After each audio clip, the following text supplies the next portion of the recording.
Hola, ¿qué tal? Bienvenidos a nuestra primera clase de estadística de forma remota. Esperemos que esta contingencia termine pronto y nos veamos en aula rápidamente. Una de las cosas atípicas de este año es que es mayo y está lloviendo. Pero bueno, iniciemos con nuestra clase. En esta ocasión revisaremos algunos conceptos básicos antes de iniciar con la estadística en realidad, o a aplicar la estadística. Y bueno, podríamos pensar que la estadística no podría estar definida sin dos conceptos fundamentales. Uno es población y el otro es muestra. La muestra es de suma importancia. Muestra es de suma importancia debido a que proviene, como lo sabemos desde hace mucho, de la población. Con estos dos conceptos podríamos encontrar una definición adecuada para la estadística. El proceso para obtener una muestra a partir de una población se denomina muestreo.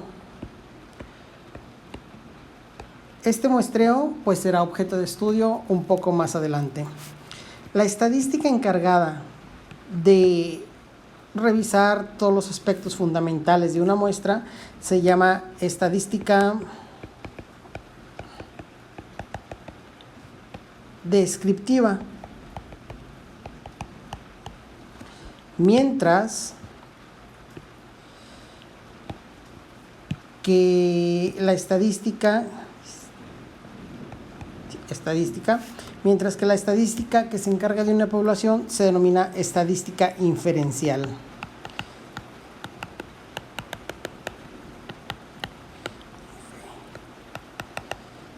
Bien, hay dos grandes grupos de estadística que podríamos considerar aquí: la estadística descriptiva y la estadística inferencial.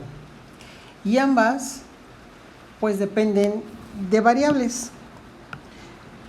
Antes de dar un ejemplo de cada una de ellas, pues revisemos qué es una variable. Una variable es una característica que cambia o se modifica con el tiempo.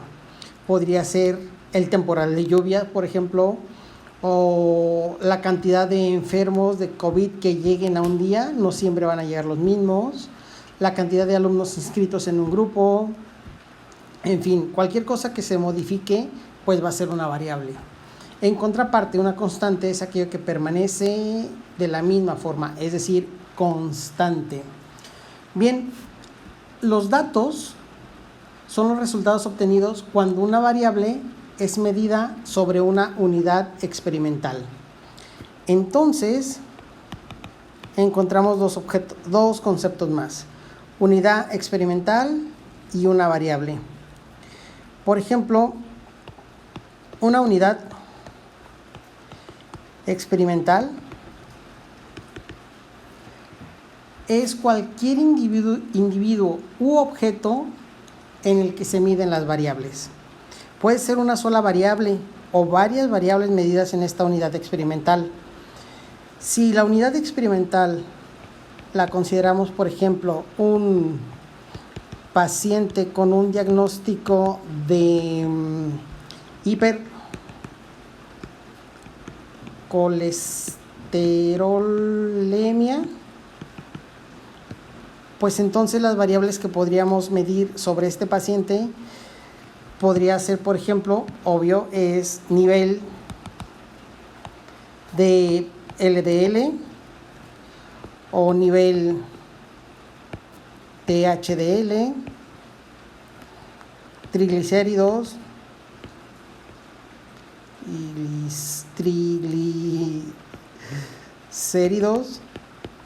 índice heterogénico, entre otras cosas.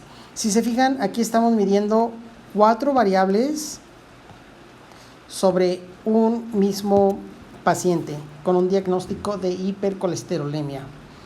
Pues bien, dentro de las variables más comunes encontramos una variable independiente. y una variable dependiente.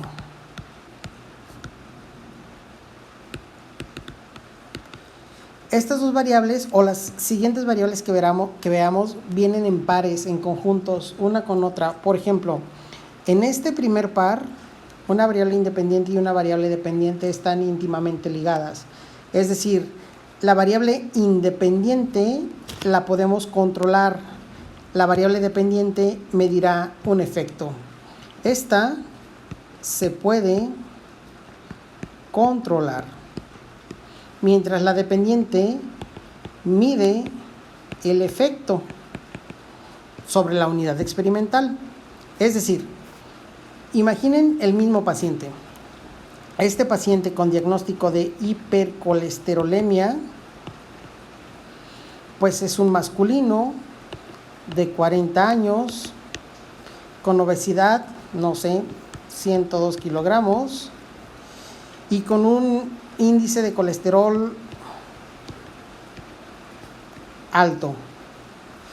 Bueno, entonces lo tratable para esta hipercolesterolemia podría ser lo clásico, ¿no? Dieta, ejercicio y farmacia o farmacología. Esta farmacología la pondré con estatinas. Las estatinas son medicamentos o una familia de medicamentos que reducen los índices de colesterol LDL en sangre, es decir, bajan los niveles de colesterol malo. Este colesterol malo pues tiene la desventaja de que es muy pequeño y se adhiere a las paredes de los capilares, obstruyéndolas o ocluyéndolas totalmente, impidiendo el flujo de sangre adecuado hacia los diferentes tejidos. Entonces, aquí tengo dos variables: el nivel de colesterol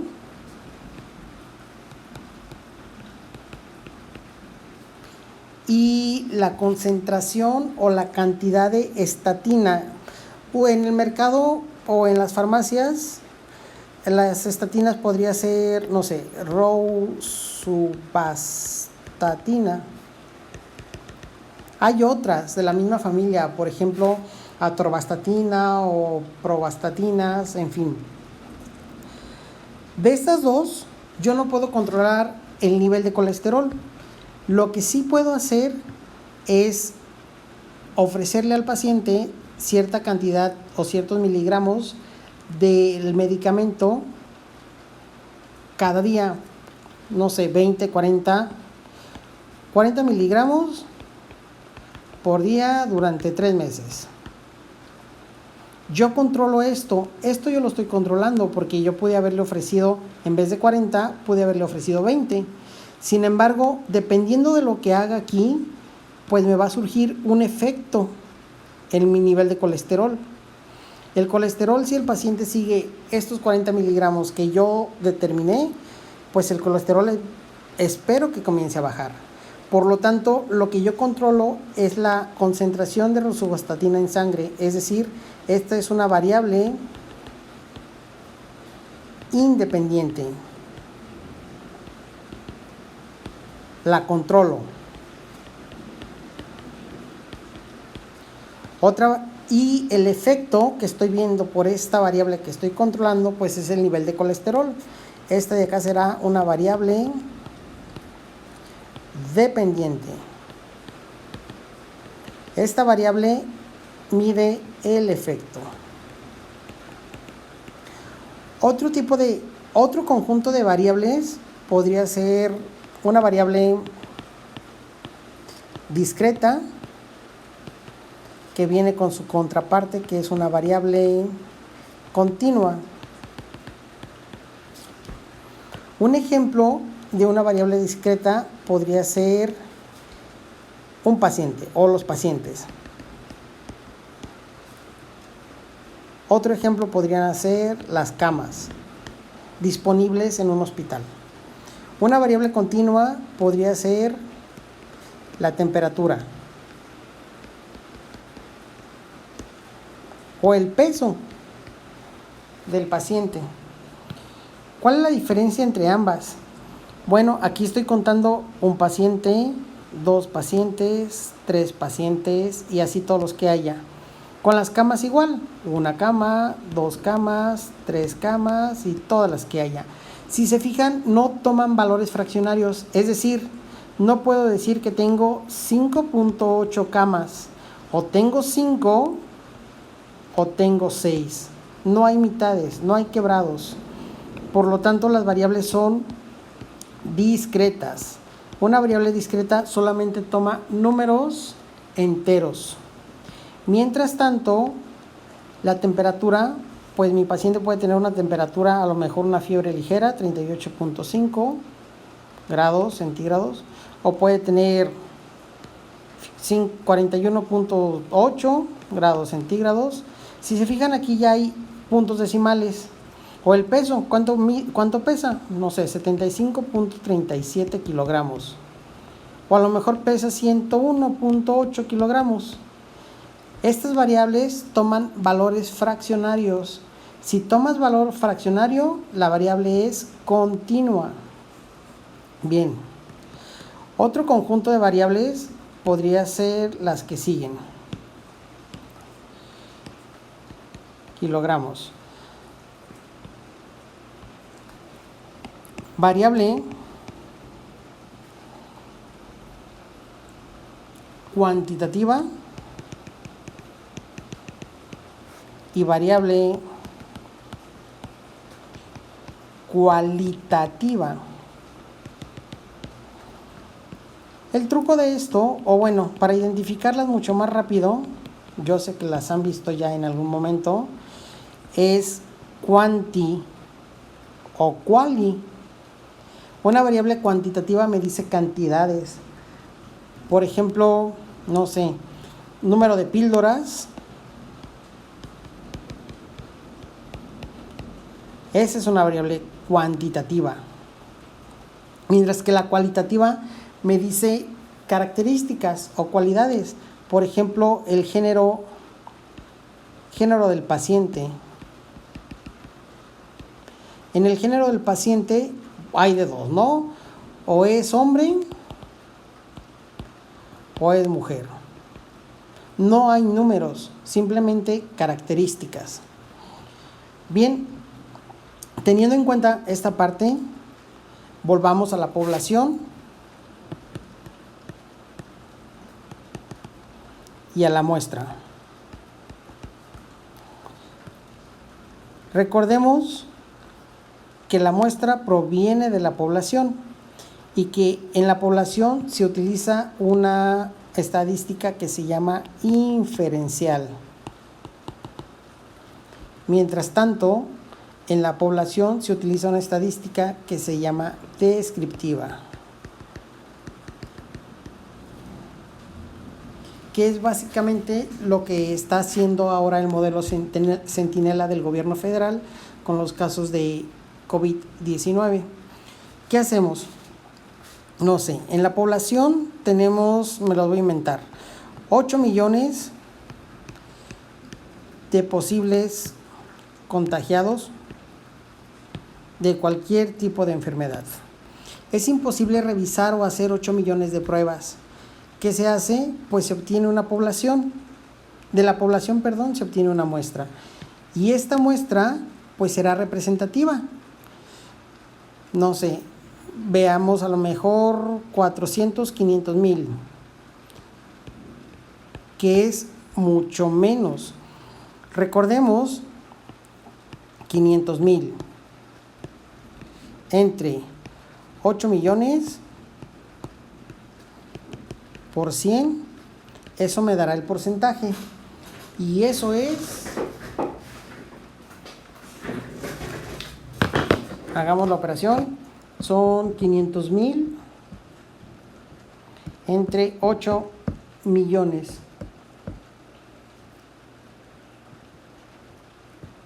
Por 100. Es el 6.25% del total. Es una muestra pequeña, no es representativa, pero podría funcionar bajo ciertas circunstancias. Imagínense, por ejemplo, el estado de Jalisco, no me va a salir, pero es algo así, con 8 millones de pobladores, pero no tengo 8 millones de pruebas. De hecho, tengo 500,000 pruebas que me representan un 6.25%. De hecho, tenemos menos, ¿no? Creo que estaban mencionando que había 20,000 pruebas disponibles para casos de este nuevo virus. Pero bueno, supongamos que tenemos 25,000. Pues obviamente no puedo medir a todos los pobladores, es decir, a toda la población, porque son 8 millones. Entonces, de estos 8 millones que están en todo el estado, pues solamente tengo que obtener una muestra. Y esa muestra, pues podría obtener puntos estratégicos, tal vez en la zona metropolitana del estado, donde hay una mayor densidad poblacional. Aquí obtengo 100,000 muestras, 200,000 en los altos, en los altos, otras 100,000 en el norte, en la costa llevan 400,000, cada uno de estos vale 100,000, y por último en el sur. Bien, si se fijan, esta muestra estaría distribuida y esos puntos azules representarían 500,000 pruebas. Pues, ¿qué hacemos con esas 500,000 pruebas? Pues la estadística descriptiva me va a decir cómo se comportan. Utilizaría una estadística descriptiva y con esa estadística descriptiva haría una inferencia de lo que pasa con toda la población. Después de que haya yo analizado, recolectado, de hecho primero, analizado y visualizado los datos de 500,000, pues aplicaría los métodos de la estadística inferencial para generar un modelo matemático que me diga qué pasa con toda la población, con mis 8 millones, con base a los resultados obtenidos en la estadística descriptiva. Y así es como funcionan la estadística inferencial y la estadística descriptiva. En este caso, mi unidad experimental pues sería cada individuo de los que estoy tomando, de estos 100,000, esas serían mis unidades experimentales. Los datos obtenidos pues serían todas las mediciones, y de ahí una definición más sería datos. Los datos es igual a las mediciones que se obtienen de los diferentes experimentos. Hagamos un ejemplo más. Por ejemplo, imaginen que muy temprano el señor Donald J. Trump se despierta y manda un Twitter, y en el Twitter dice que México pagará por el muro, el famoso muro. Inmediatamente el peso mexicano se desploma y el cambio o la paridad peso-dólar pues caería bastante. Es decir, si el dólar estaba, no sé, a $1 igual a 18 pesos, pues después de este Twitter estará $1 igual a, no sé, 25 pesos.